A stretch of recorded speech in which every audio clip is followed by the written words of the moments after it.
Hello, hello, ladies and gentlemen. This is your girl Mitzi, and this is Mitzi. Let's think about it. Today, we are thinking about a blended cultural identity, ladies and gentlemen. That is a thinker, and that is what we will be thinking about today with Melissa. Thank you so much for coming onto my show, sharing your time and your perspective with me. I'm truly honored for this conversation because I think this is something that we really need to think about, right? So, with that being said, what does a blended cultural identity, what does that make you think about initially? Honestly, it makes me think about just what our country is based on. I mean, our country is a melting pot. It was based on people blending our cultures together. I mean, the first people that came over because they were trying to escape persecution, religious persecution. And you think about it, the only people that are actually been here in the U.S. has been indigenous people, the Native American people.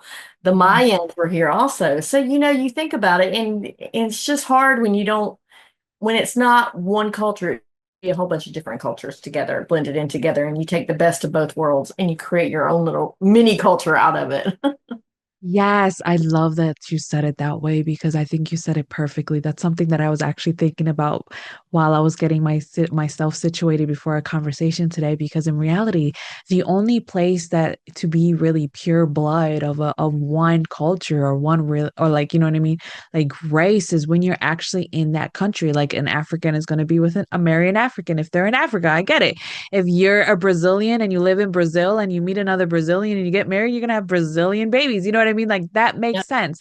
But out in the United States, it's so different. You know what I mean? Because we have, and even in Canada, you know what I mean? Even in Canada, there's a lot of intercultural races as well. So it's just like out here in North America, we really have blended relationships with other cultures because you know what I mean? We share, you know what I mean? We unite. We're all intermingled together trying to become one community. That's what the unity that really makes America America, you know what I mean? But then it's like even in other countries that are very like close together like in Central America, you know, you have Ecuador, you have Costa Rica, you know what I mean? You have Guatemala, you know what I mean? You have all of those they intermingle too because it's really close connection like in France, you know what I mean? You have France, you have other European countries all close together. You know, you can see the Europeans all they intermingle together. So either way, no matter even if you're from America or not, intermingled cultural identity is really what it is. We're now realizing that we all have a little bit of everything together. I mean, if you check on ancestry.com, a lot of people have, oh my goodness, right? Yeah. I mean, they really do show you that, oh, you're also here and here and here and here. I mean, what are your thoughts on ancestry.com?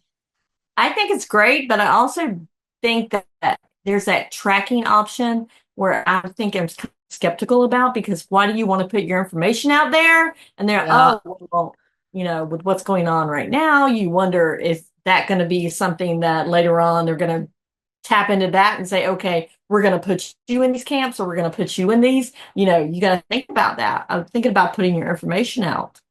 Oh, absolutely. I'm with you on that. I haven't done it, but my family members have. So I absolutely like, oh, that's a little sketchy. But even if you haven't done it and somebody else in your family members have, they can still identify you because that's how they got that one killer out in the West Coast was Yeah. because his cousin did ancestry.com or did one of those ancestry DNA test or whatever.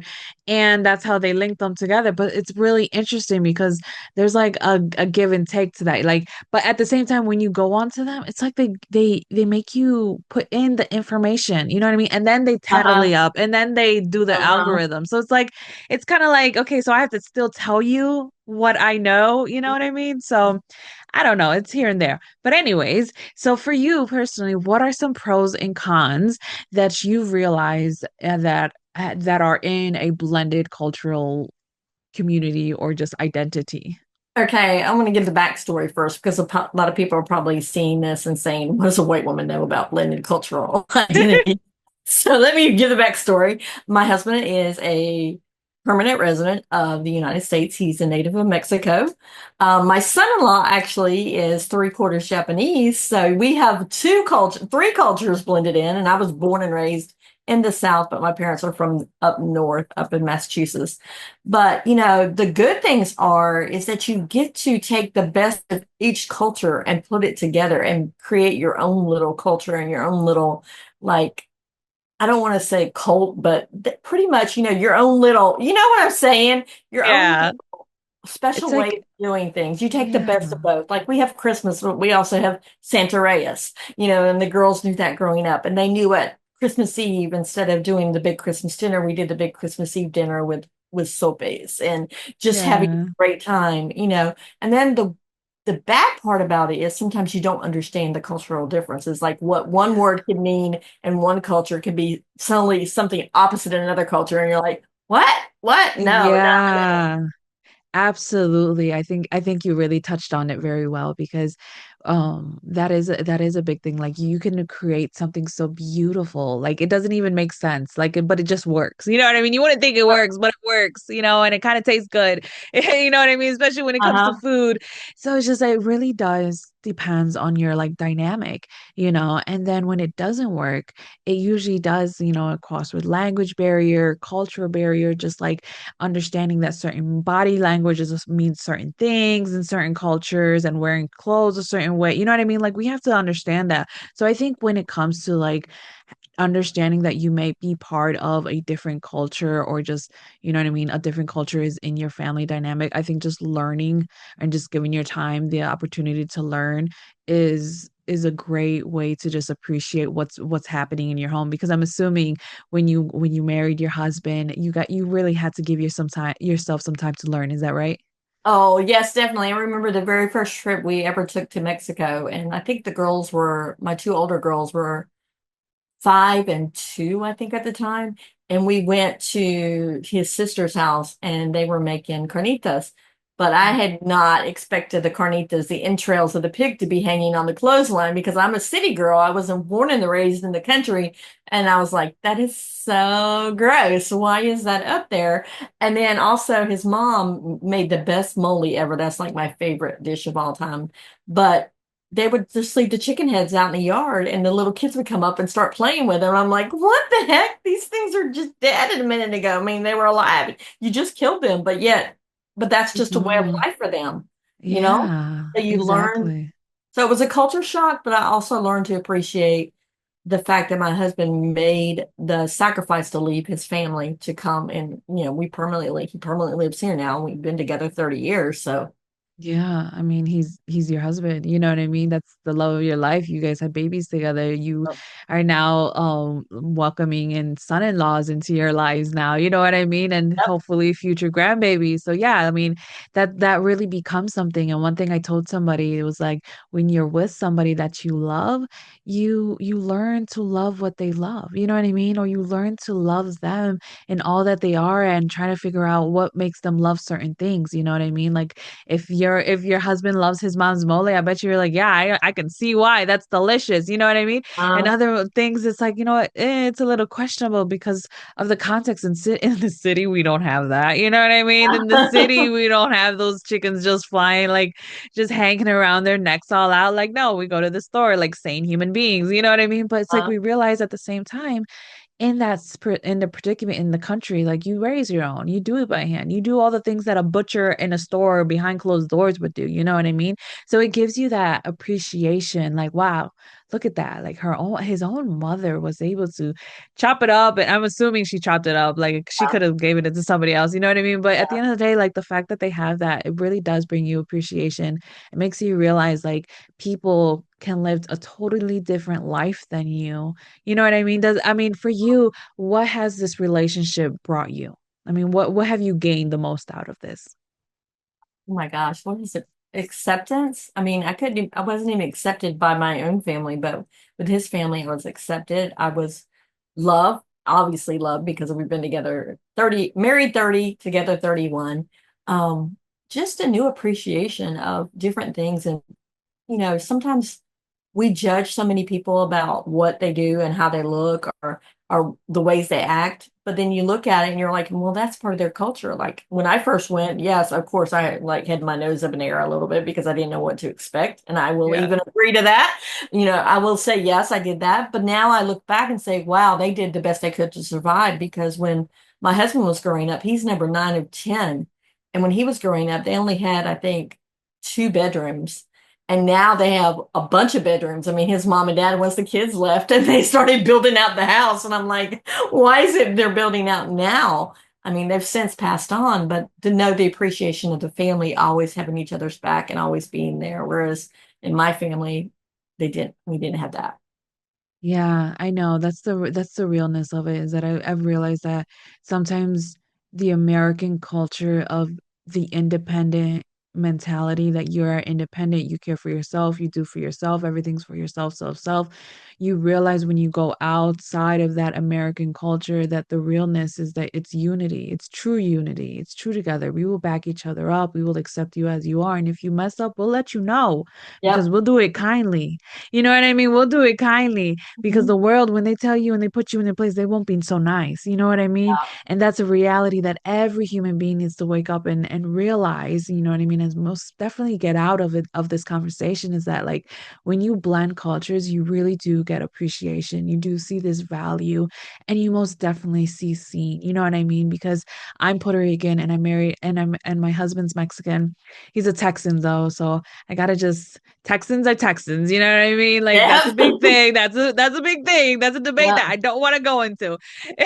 But his family has loved me in a way that when his father just passed, like I mourned for that man. You know what I mean? Hmm. Like, and it still chokes me up. Like, oh, like he loved me in a way, he supported me in a way that my own father couldn't. You know what I mean? So, Yep. whew, oh, so I can totally understand where you're saying that because people don't realize that. Oh my goodness. Melissa, I feel like we could keep talking about this and about life in so many different avenues, but yes, time is truly catching up to us. So what can be some lasting words of wisdom that we can all keep on thinking about? Just stop judging people by the color of their skin and their culture. I mean, honestly, we have to, once you step into someone else's shoes or just experience or sit down and have a conversation with someone from another country or another culture, you'll learn to appreciate the good and the bad things about their cultures. I mean, that's the whole thing is a lot of people are out here flying blind, thinking they know something, but until they actually had that conversation with someone, they don't really know anything. They tend to not make a person like a human being. They tend to think about all the stereotypes that they've heard instead of trying to figure out these stereotypes for themselves are right and trying to do a little bit of due diligence and research on these people instead of actually saying, oh, well, they're this, they're this, they're this, when they're really not. Oh my goodness. Ladies and gentlemen, Melissa dropped the mic and she laid down the truth because it is. You said it perfectly. We need to develop the context. We need to have these conversations. We need to get out of the stigma of the statistics. I can't say the word.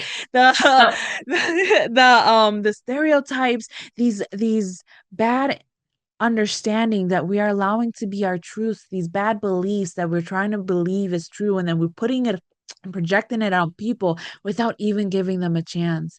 All you have to do is just be kind or just be open minded. Just be open Yep. minded. If you don't want to be kind, fine. Just have an open mind at least.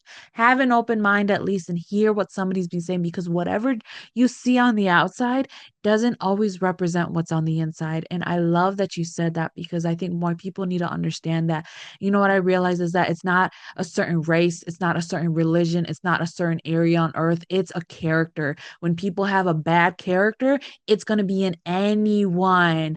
It can be in any human being that's out there. So we have to watch out for characters, not for a certain sex, not for a certain race, not for a certain belief, anything like that. It's about that character because that character is what stings the world. That character is what makes you believe that a certain stereotype is a certain way because in reality it's not. It's a certain character. And we need to really separate that too because man, I have seen the most kindest souls from people that you would never have understood, you would Well, never have yep. expected because of the stigmas and the racists and the discrimination or whatever that people want to bestow onto somebody or some group. And it's like, wow, I love you for all that you are because you are nothing of what they tell you that you should be. And that's what we need to be. You know what I mean? I feel like we need to be as human beings, define every stereotype, define any statistics that's out there, define anything that makes you in a corner that's not who you are. And oh my goodness. Melissa, I love this. Ladies and gentlemen, if you want to know more about Melissa, because how could you not after this conversation? Oh my goodness, I'm so sad. How could you not? Please go check her out. I have a lovely photo on my website. Just click on it and it goes down to her website to find all the great content that she has to offer the world so that we can continue on thinking. She's trying to help people think in a different way so that we can have more of an open mind, ladies and gentlemen. And that's the goal, right? To always keep thinking.